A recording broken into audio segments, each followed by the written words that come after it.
Hey, what's going on, everyone? Tom here, the consultant. Welcome back to the channel.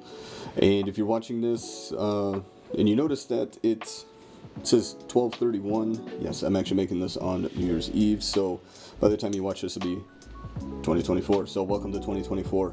And speaking of, what we're actually going to be looking at today is the strategy that I plan on using going into 2024. Now, I've used this strategy for the past couple months. It's shown pretty good results. I don't have those results with me right now to show you, but I'm going to prove to you over 2024 that this strategy is viable. It does work. It just takes a little bit of patience, and to be honest, I mean, you're going to be able to get quite a few trades out. I mean, you pretty much use any time frame, but if you are a 1 minute time frame person, this is definitely going to be useful for you, regardless of whether you are trading futures, forex, or crypto.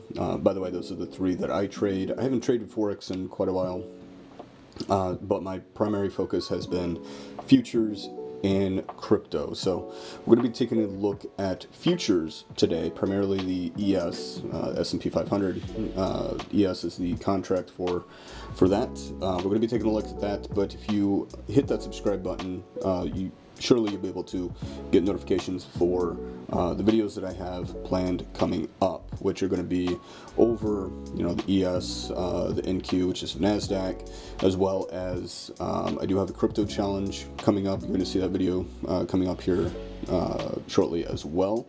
So I'm going to be using this strategy, and I'm going to be going, going forward, I'm going to be going through an analysis, which is going to be back testing, but I'm also going to be forward testing and showing you guys what that looks like going forward as well.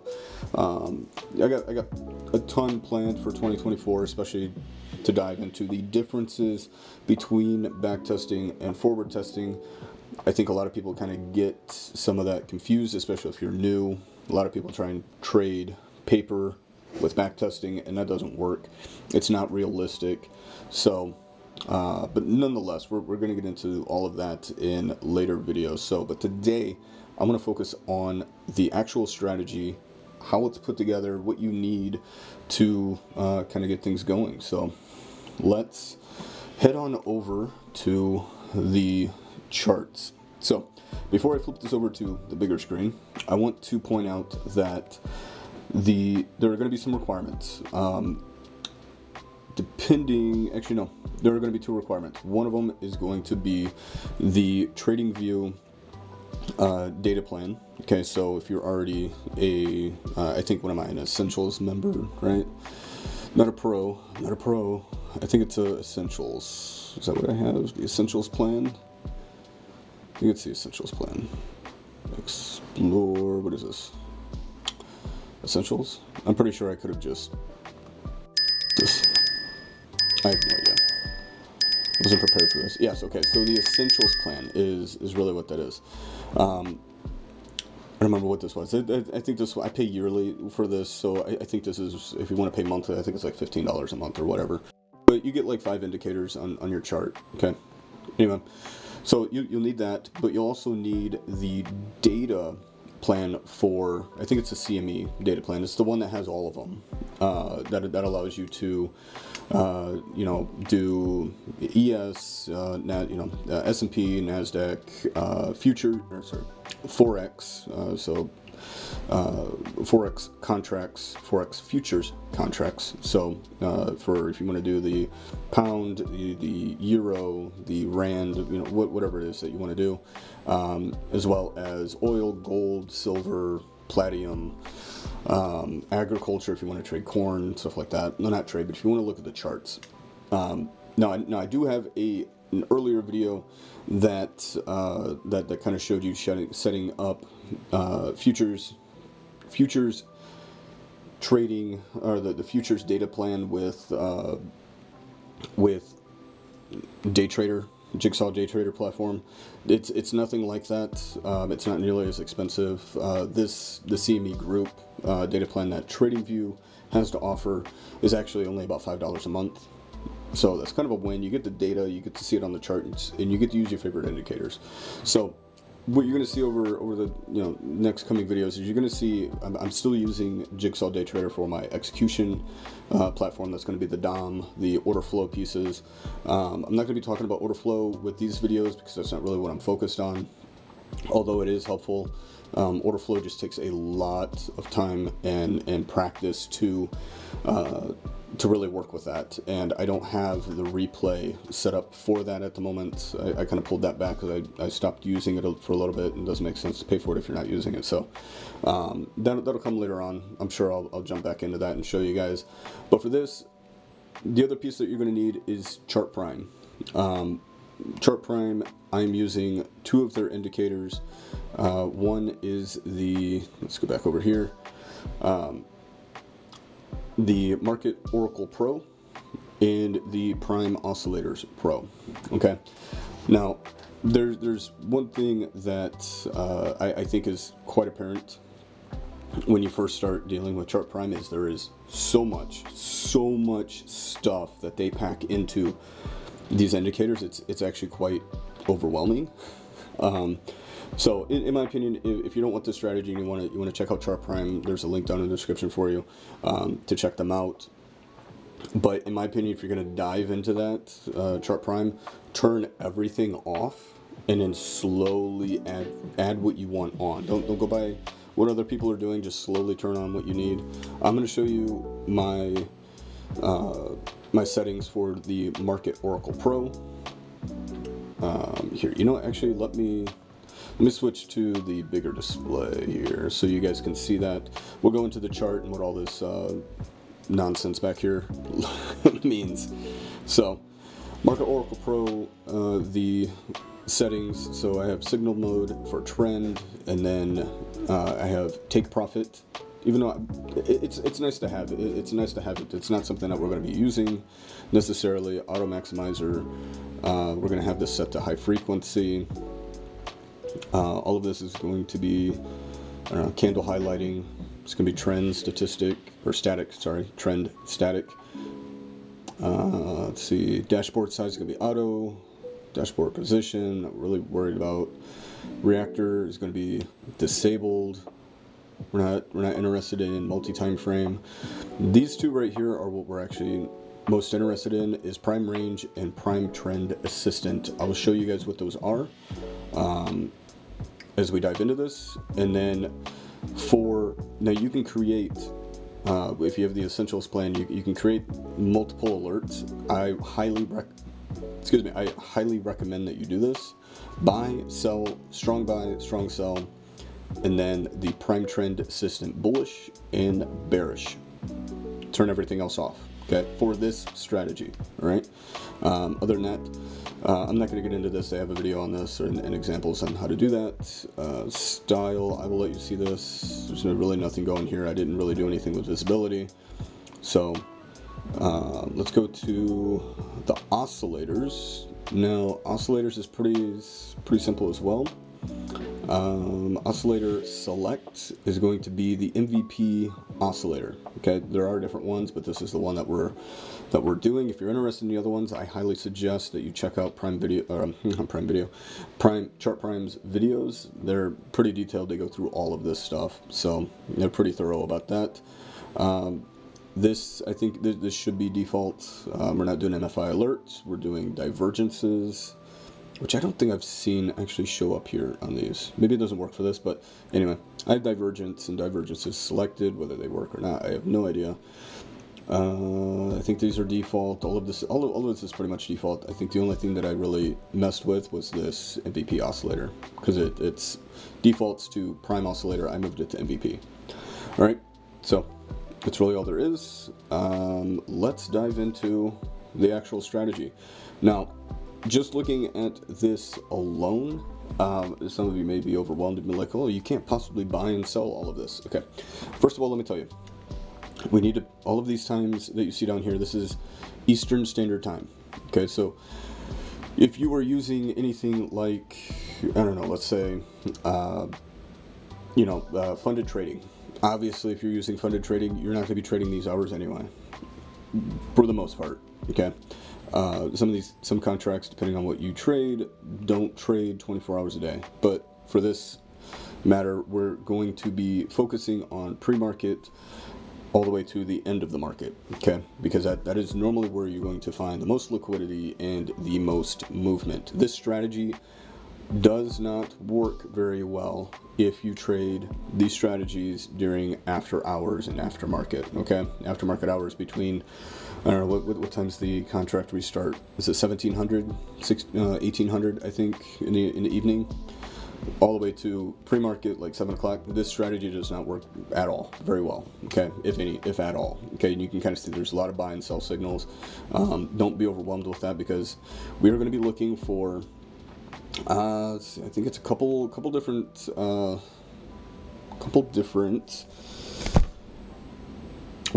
entry points here. Okay, so we're gonna start. Did I do one earlier? I did do one earlier. Okay. So how far did I go back? All right, we're gonna go all the way back here. Yeah, sorry, this is a little slow. It's a little sluggish. All right, so this is Friday, December 22nd. All right. So we're going to zoom in here. This is, I literally just said that we don't trade this early. But again, this is back testing analysis, okay? So I'm not up trading ES at 3 a.m. If anything, I'm trading the euro and the pound. So, but this is purely just for analysis point of view, okay? There are a couple of things for this strategy that we're going to be looking at. Okay, so the green, this highlighted green, and this red, this is the trend, this is the prime trend assistant, okay? The other one, what's the other one called? Prime range, okay? These other faint lines here, these ones that are highlighted here, these where it kind of fades from green to red, fades from green to red. This is the prime range. These are the prime range. So these are areas where you're going to find support, resistance, etc. Okay. Same thing with the prime trend. Prime trend is also going to kind of give you an idea of support and resistance. The oscillator, there are two things that we're going to be looking for with the oscillator are these green highlighted bars. These are going to show, as you can see here, I have them circled. This is the bottom. Basically, that's basically what they're going to show. Increased volume is going to show that that there is support of some sort there. Now, whether or not that support holds or not is your decision. But we are going to put all of these pieces together and try and make the best decision, okay? Now, we aren't 100% totally reliant on this, but it does add to the decision making, especially if you were used to doing, regular, lows, highs, lower highs, higher highs, basic market structure, okay? If you're interested in a really good channel that really focuses on that, I would encourage you to check out the trading channel. He's been doing that for, I don't know, the past like 11, 12 years, I think, since YouTube's been around. He's been doing those. He's really good. I think he probably teaches it the best, in my opinion, market structure. So that's not like, a promo for him. I'm just saying that's who I've learned from market structure way back when, and he continues to do and share the same thing today. So props to him for that. Go check that out, the trading channel. But here, what we're looking at are a couple of different things. We are looking for the trend line, okay, our trend assistant. We're going to wait for this to turn green. Okay, green obviously is going to be bullish, right? Red is going to be bearish. So we'll go through both of these. We're going to wait for the green. It's going to be bullish. Okay, now we're going to wait for, I'll zoom in here so you guys can see this. Now you're not going to get this strong buy tag until the candle closes. Okay, I'll say that again. You're not going to get that until it closes. So we have to be on this bar right here. Okay, you're gonna be on this bar. Now you don't have to wait for it to close, but you do have to wait for the signal to pop up. Okay, so you're not gonna get that until it closes. You want, first trigger is the trend assistant needs to be green. You're going to wait for the buy signal, and then you're going to open a trade here. Now, some of you are going to be like, oh, but that's only two triggers to open a buy. Not really. If you go back to what I literally just said about market structure, support and resistance, that's why we have this down here. A third trigger is actually going to be this twist. Now, this ribbon here, Chart Prime kind of says that this ribbon acts like a MACD. A lot of people use the MACD as, you know, overbought, oversold, and crossing the midline and stuff like that. I'm not necessarily worried about that, mainly because just because it's overbought doesn't mean that it's going to go back down. I mean, we've seen many instances over the years, if you've spent any amount of time trading, that just because it's overbought doesn't mean that, you know, it's going to go back down or things are going to swing back down. No, they can stay up that way for months, depending on the time frame that you're trading. So what we're focused on is the ribbon twist. Okay, ribbon twist, and then the previous support here. Okay, these are kind of, it's really three triggers. It's really about three triggers, and then there's some supporting evidence that kind of goes along the side. That's not really triggers, but it's, again, it's supporting evidence. Okay, the primary two are the bullish trend and the signal. Okay, and then once we see these, well, you'll be looking at it before, but you'll be kind of looking at this and like, okay, we got a ribbon twist, we have the bullish trend, and we have a signal. Then we also have where it kind of came down here and we saw support. Okay, so we kind of see that, okay, we're going to be swooping up. We're going to enter on the opening part of the candle. It's kind of what I try to get. It's not always the best because sometimes it does kind of pull back here. So you're going to get it on the open of the next candle after the signal. Your stop loss needs to be set immediately. Okay, we always go to the stop loss immediately. You're going to pull that stop loss down just below the trend assistant trend line here. Okay, and then for this strategy, what I find works best is that 1 to like 1 1/4 reward. Okay, that's actually what I find that works best. And basically, all of the markets that I work with, I don't like to be in trades for 3, 4, 5 hours or 2 days. I don't like that. I like to get in, get out, because the market shifts, you know, throughout the day. Okay, it only takes one person to get on TV, get on Twitter, and say the wrong thing or the right thing, and it go against you completely. So I like to keep my trades as short as possible. Here you can see that this trade only lasted 19 minutes. I'm okay with that. I like that. That's good. 19 minutes for 2.75 points.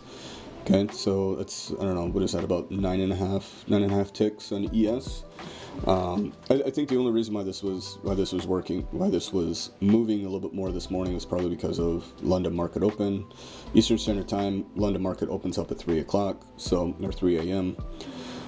So that's not always the case for the ES. So if you're going to get up that early Eastern Standard Time, I more than likely would not expect to trade the ES. So, but here we do see that this is a win. Why did I circle this? Oh yeah, it's somewhat of a double top. It is a high. We have a high over here, and we have a higher high, and then this is our low, and we see that we do kind of come back down, and we do have this sell signal. Now, this is kind of where you do have to use market structure, you know, previous market structure sense here. Okay, you truly, ideally, if you've done any research on this, you really would not look at opening a short until you've passed this type of zone. Okay, you want to be able to break this structure before going into that into a short. So since we're making higher highs, we're going to omit this, and then when we do kind of come back down to make a higher low, we see that there is confirmation here with volume. Okay, so we see volume is looking to support this at this level for a higher low. Okay, so we're going to omit this sell signal since we are trending higher, and when we do kind of end up here, we can successfully draw a trend line going this way. Now, had you not seen any of this over here, that trend line would be more over here, but it's not really ideal because you don't know that point yet. So moving on, we end up with a buy signal.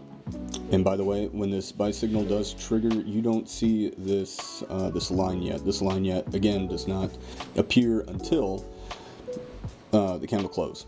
So you won't see the beginning little tick mark here until this candle closes and moves over to this one. So again, we have at least 3 triggers here. We have our green trend assistant, we have our buy signal, and we have a twist. Okay, and our twist is actually at a decent level. I don't typically look at these numbers. I don't really typically care where it is in these fields. I do kind of take it into consideration, but it's not heavily weighted.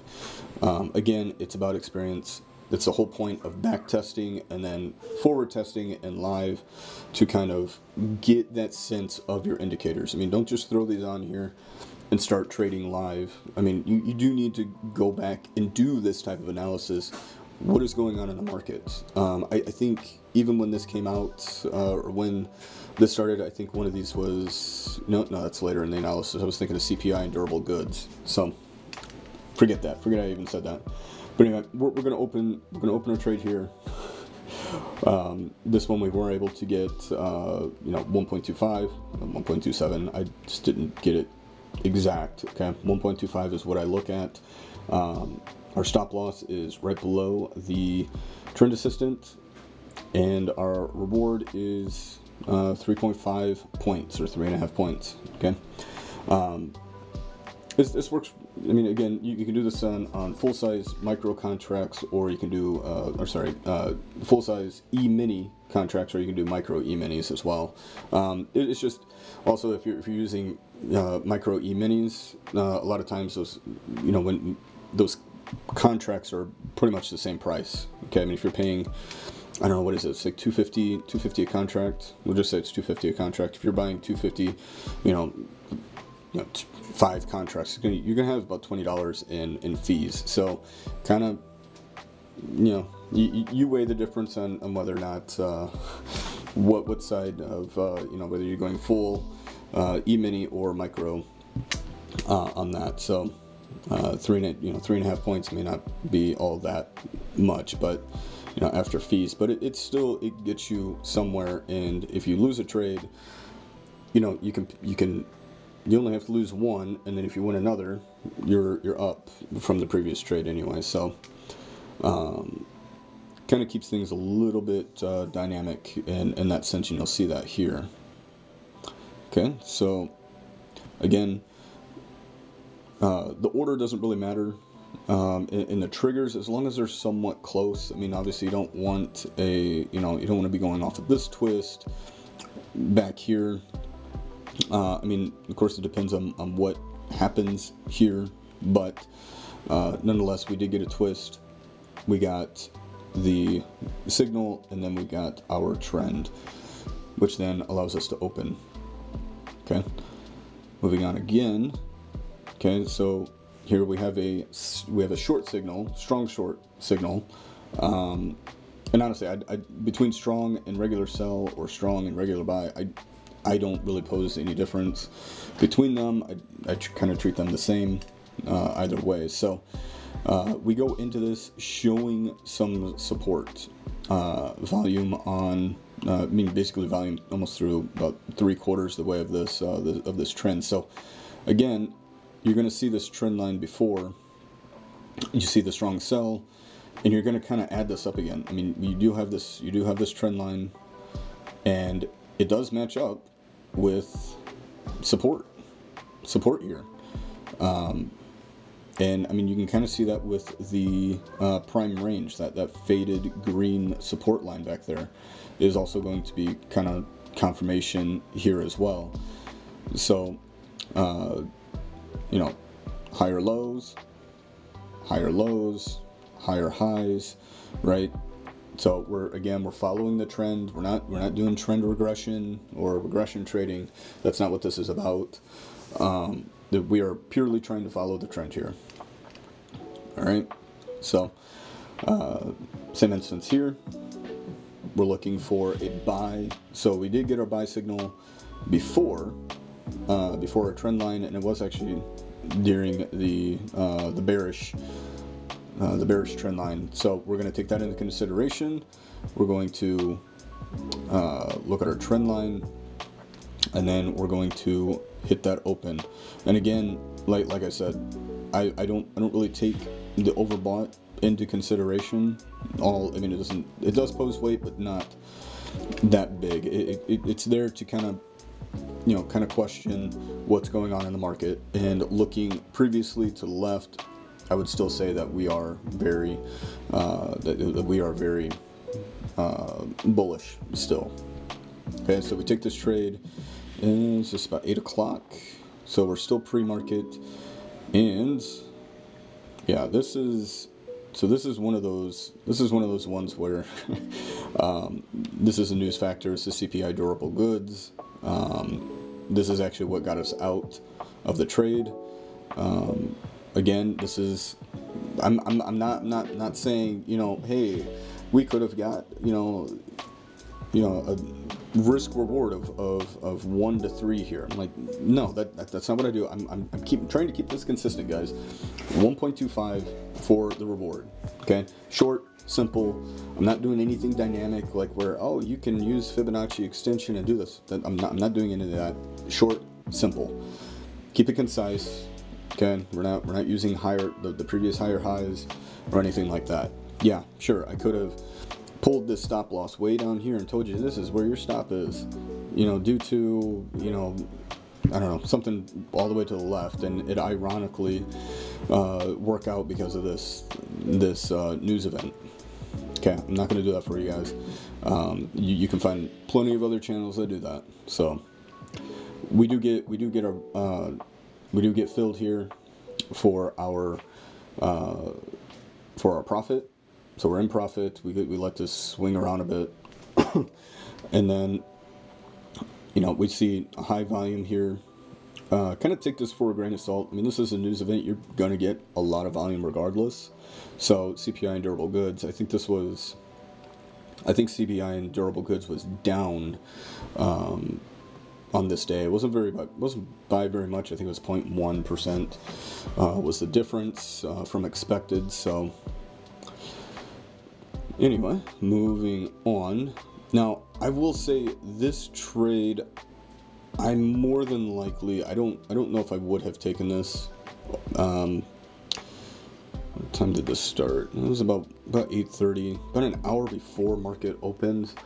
I honestly, I can't say that I would have taken this, but had you, it does follow all of our triggers.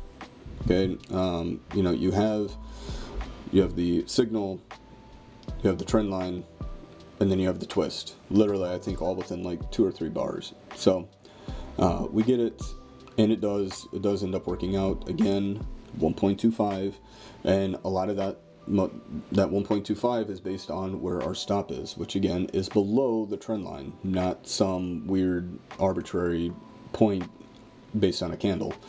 Okay. Don't get me wrong, you're not going to win all of these. This is kind of a special weird case where all of these do kind of line up. So there's some other trades later on that do actually end up, I think I had like 3 losses in a row, but the stops were contained enough where the next 2 trades were able to pull them out, right? So it's just something that you kind of gotta work through. You gotta be consistent and stick to it. Don't change anything just because you're taking losses. Okay, every trader, the best traders in the world, take losses, and those are necessary losses. Okay, think of them kind of like a tax for trading the market, right? So this one does work out. I did kind of circle some things here. There's a little bit of volume increased here. You can kind of think of this as a flag play. I didn't, hold on, let me move this up. So kind of playing off of our news event, I mean, you can kind of treat this as a flag, right? So you kind of have your flag position, your pole here, and then you kind of have a little bit of our box, right? That does kind of work out there in that case. What did I just delete? There we go. Whatever. So that does work out there. I circled this mainly because of the volume. I did kind of want to share that the our quote-unquote MACD here, our oscillator, was trending down a little bit while price was remaining flat. That is our actual flag piece before we jump right back up. Okay, but also notice we didn't partake in this trade because we didn't have any signals. Okay, our signal was way back here, right? So let's look at how many trades do we got? Okay, these are the last 2 trades, and then we'll kind of cut this video here. So this kind of gives you an idea of what you can work with.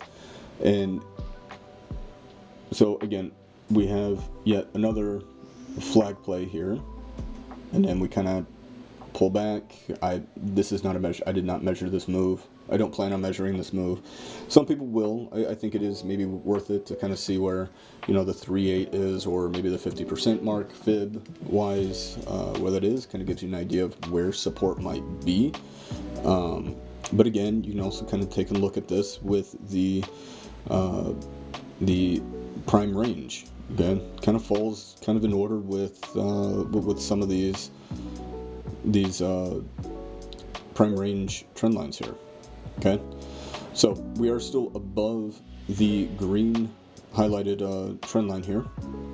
Okay, so I marked the first pullback of the flag. That's kind of what this trend line is right here, this yellow one. There's a lot of yellow here, but you get the idea.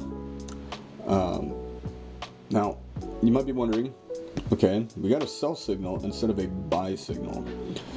Why did we enter this trade? So, I entered this trade primarily because I can't remember now. I honestly, I really can't. This one might have been, I think when I was doing the replay on this was probably just kind of an intuition. Flag plays kind of repeat, in my opinion. I typically think that they at least repeat twice. And I don't think that the range was done.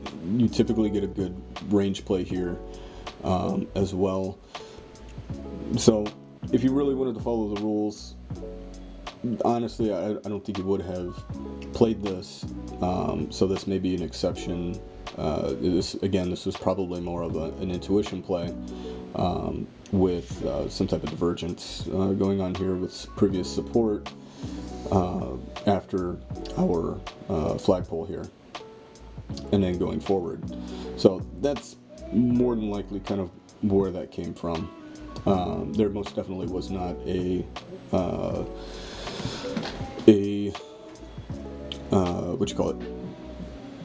signal.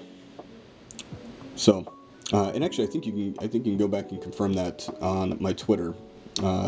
This entire session here was posted on Twitter, so you can go over there and check that out.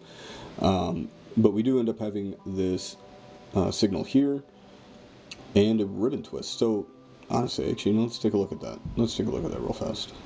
I'm going to move this over, and then I'm going to. So we have our ribbon twist, we have our trend, we have our thing. So this one right here, this obviously I think this would have been a loss.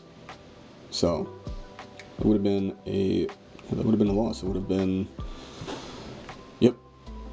So this doesn't always work, but if you follow the rules and you're able to catch the very beginnings, majority of the time, I believe they will work out.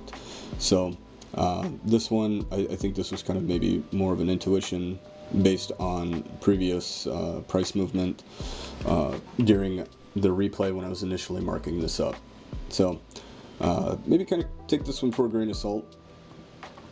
Now this next one is, man, why did I do these again? I don't know if, hold on. You know, I'll look at it in a bit here. Actually, let's go to Twitter. I'm actually curious. Let's go look. Yeah. So, is this it? It is. So, ooh, hey, look at that. It was not there. Interesting. Okay. So, but this other trade was a short trade. So, there we have it. I don't know why that repainted. Interesting. Now you know. All right. So anyway, so we did take a short trade here. Notice we didn't actually have the signal here. So we do kind of have the support, which, you know, I think I did kind of question this trade here as well. This trade, geez, what was this? This is like, what, 4 hours, I think. Oops, sorry. This trade here was roughly, yeah, it was just over 3 hours. So, this becomes, yeah, this is kind of one of those weird trades where I think I ended up cutting this off at, 2 o'clock. So I like to be done trading at about 2:30. So that's kind of, it's good that this trade ended, but nonetheless, we have our downtrend, and it did actually break our previous support over here. So after entering the trade is kind of when you start to see, support held up here, which is in line with price action before the market open. So market opens, so 9:30, which is back here. Okay, right back here. This is one of the trades that we took previous, where we had the flag after our durable goods and CPI. So this price confirmation here with volume and support. And then again, kind of, we moved up into somewhat of a loss. We hit the bottom range of the second flag. Okay, that's what that yellow line is. Kind of bounced around, kind of came down. Again, we had this right here, this other support. If this was live, I more than likely would have cut out here. Mainly because of this right here, the consensus between these two, support, somewhat of a double bottom, and then you have a spring back up. Honestly, if this was live, I more than likely would have cut this, probably even a little bit higher back here. So, and then if we kind of keep these two in mind, we do have a break of the market open to the downside, which was previous support. And if you stuck out the trade until it either closes in profit or closes in loss or hits your stop loss, you would have been in profit here. So that would have been my last trade for the day. This one I wouldn't have taken because I don't take trades after 2:30. But if you wanted to keep following the idea here, all of the triggers, you do have a buy, you have a ribbon twist with support, and a green,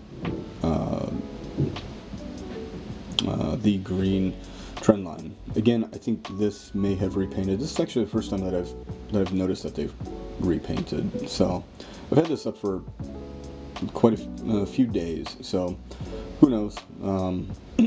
Nonetheless, this is kind of where back testing needs to be. It's good to back test, but it also needs to be forward tested. Okay, that's kind of where these things, especially TradingView, literally everything on TradingView repaints. I don't care what anyone says. Okay, I've been using Chart Prime for months, and this is, I think, literally maybe the second time that I've ever seen this repaint. So, but anyway, this would have been cut off, shortly before, 4 o'clock, and this trade would have literally gone nowhere, as you can see. So, yeah, and this is also kind of why, we don't really trade after hours, because it's flat, and these triggers are meaningless. So, all right, I think I have beat the dead horse. This video is incredibly long. So, other than that, guys, that's all I got for you today. If you're interested in any of the tools that I use or any of the funded trading, you can check the links down in the description. I use Jigsaw Day Trader for the DOM. That's my order execution and order flow. I do Chart Prime for the indicators, and then I use the TradingView market data, CME market data, which is, again, it's like only $5 a month, and you get to back test all of your stuff. You can even use their replay, but you don't get the order flow replay, so kind of take that into mind. And then for funded trading, check out the links below. I've got some discounts down there below for TopStep and Earn to Trade. So, other than that, guys, Happy New Year. I will see you in the next one. Stay safe, stay healthy, stay decentralized. Later.